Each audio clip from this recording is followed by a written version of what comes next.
కాళేశ్వరం ప్రాజెక్టును సిబిఐకి అప్పగించారు. మీ అభిప్రాయం ఏంటి? మంచి పని చేసిండ్రు.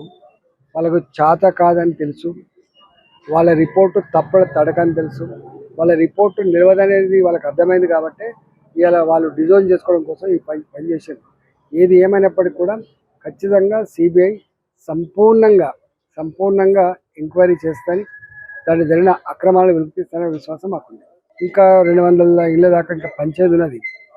చాలా రోజుల నుంచి వెళ్ళి జిల్లా మంత్రి గారికి, కలెక్టర్ గారికి దరఖాస్తు చేసుకుంటే కలెక్టర్ గారు, ఎంఆర్ఓ గారు ఎంక్వైరీ అని చెప్పి ఫ్రీజ్ చేసి పెట్టిండు. ఇప్పటిదాకా అవి డిస్ట్రిబ్యూషన్ కాలే. అవి తొందరగా డిస్ట్రిబ్యూట్ చేయాలని చెప్పి మరొకసారి గవర్నమెంట్ని ఇవాళ రిప్రజెంట్ చేయబోతున్నాం.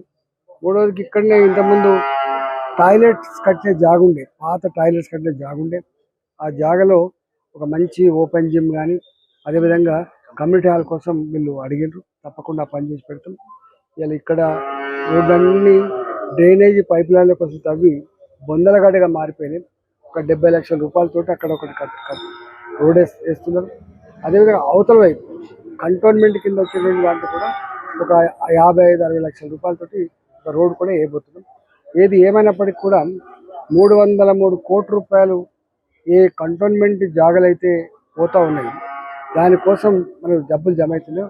దాంతో కంటోన్మెంట్ ఏరియాలో ఎక్కడ కూడా ఈ ముంపు ప్రాంతాలు లేకుండా, వర్షాలకు ఇళ్లలో నీళ్ళు రాకుండా పద్ధతిలో అండర్ గ్రౌండ్ సిస్టమ్ కావచ్చు, స్ట్రాంగ్ వాటర్ డ్రైన్ సిస్టమ్ కావచ్చు, ఆ రెండింటి కూడా సంపూర్ణ నిర్మించే ప్రయత్నం చేస్తాం. కాళేశ్వరం ప్రాజెక్టును సిబిఐకి అప్పగించారు. మీ అభిప్రాయం ఏంటి? మంచి పని చేసిండ్రు. వాళ్ళకు చేత కాదని తెలుసు, వాళ్ళ రిపోర్టు తడకని తెలుసు, వాళ్ళ రిపోర్టు నిలవదనేది వాళ్ళకి అర్థమైంది కాబట్టి ఇవాళ వాళ్ళు డిజైన్ చేసుకోవడం కోసం ఈ పని చేసిండ్రు. ఏది ఏమైనప్పటికీ కూడా ఖచ్చితంగా సిబిఐ సంపూర్ణంగా ఎంక్వైరీ చేస్తాని, దాన్ని జరిగిన అక్రమాలను వెలికిస్తాననే విశ్వాసం మాకుంది.